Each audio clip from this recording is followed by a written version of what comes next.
విజయవాడ భవానీపురంలో కాసేపు ఉద్రిక్త వాతావరణం నెలకొంది.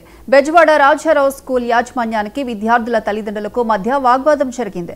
అయ్యప్పమాల వేసుకుని స్కూల్కు వచ్చిన విద్యార్థులను యాజమాన్యం వెనక్కి పంపింది. దీంతో విద్యార్థుల తల్లిదండ్రులు స్కూల్ ముందు ఆందోళనకు దిగారు. ఇదేంటని ప్రశ్నించిన తల్లిదండ్రుల మీద ప్రిన్సిపల్ దురుసుగా ప్రవర్తించాడు. ఆ తర్వాత అయ్యప్ప స్వామి భక్తులు మాలదారులు స్కూల్కి చేరుకోవడంతో వారిపై కూడా ప్రిన్సిపల్ దురుసుగా ప్రవర్తించాడు.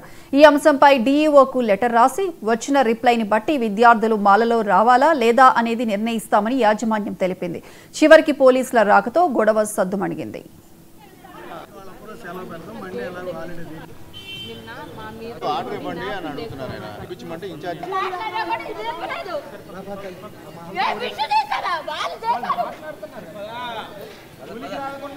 ఇందాక మాట్లాడేసారుగా ఇంతమంది వస్తే మాట్లాడండి. తల్లి ఒక్క మీరు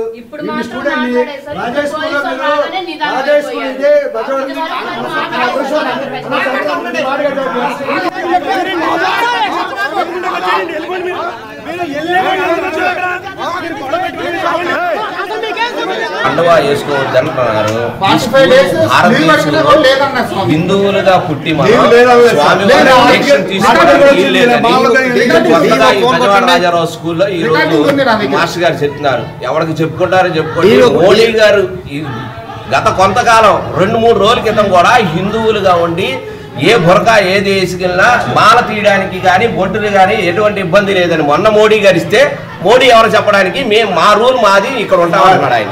నేను అడిగాను ఏమంటే 2 రోజుల క్రితం మోడీ గారు ఇచ్చిన ఆయన ఎవరా మా స్కూల్ ఇది అని అంటున్నాడు. ఆయన మా స్కూల్ అన్నారు. మీరు మీ స్కూలే, కానీ మీరు భారతదేశంలో బతుకుతున్నారు. మనమంతా హిందువులు.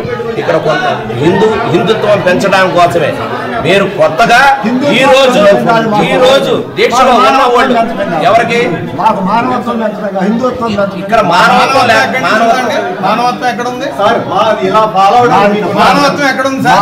మానవత్వం ఫాలో మూర్ఖత్వం అనిపించుకుంటుంది. నా పిల్లల్ని అయ్యప్పమాల ఎంచుకున్నాం సార్ మొక్కుబడిగా. నిన్న స్కూల్కి పంపించాం సార్. నిన్న స్కూల్ గేట్ దగ్గర నుంచే నా పిల్లల్ని గెంటేశారు సార్. ఆ గెంటేసిన 10 నిమిషాలకి నా పిల్లల్ని తీసుకొని నేను స్కూల్ దగ్గరికి వచ్చాను సార్.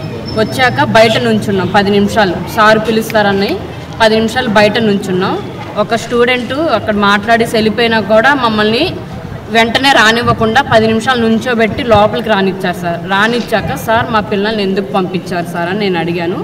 అడిగినాక ఇలాగ అయ్యప్పమాల వేశారు కదమ్మా, నేను స్కూల్కి అయితే రానివ్వను అని చెప్పారు సార్. తర్వాత ఫీజు కట్టకపోయినా పర్లేదు, మీరు వేరే స్కూల్లో జాయిన్ చేసుకున్నా పర్లేదు, మీరు నేనైతే లోపలికి రానివ్వను, అయ్యప్పమాల వేసుకుంటే రానివ్వను అని చెప్పారు. ఎందుకు సార్ రానివ్వరు? ఎక్కడా లేదు కదా సార్ పద్ధతి.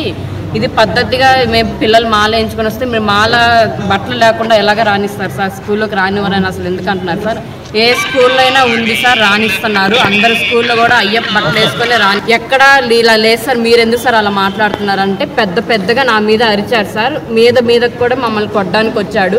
మమ్మల్ని అసలు లోపలికి కూడా కూర్చోబెట్టలేదు సార్. వచ్చి అలా మొహం విదిలించుకొని పిల్లల మీద అరుస్తానన్నాడు. మేము ఆయన చెప్పిన దానికి అన్ని ఆయన స్కూల్ బట్టలు వేసుకొని రమ్మన్నారు సార్. దానికి ఒప్పుకున్నాం సార్. టవల్ వద్దన్నారు.